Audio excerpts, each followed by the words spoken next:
Matagal na akong hindi nakakatikim ng manga fruit.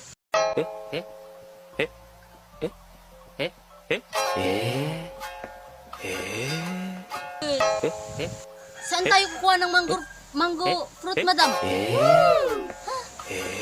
Ayan, yaya, oh! Ayan! Hala! Oo nga, madam. Mango fruit. Wow! Masarap siguro yan, madam. Oo naman, yaya. Pag natikman mo yan, pupunta ka sa langit. Talaga, madam? Wow. Yun. Ala, sige, madam. Kuha ako. Bilis, yaya. Yes, madam. Yes, madam. A few moments later.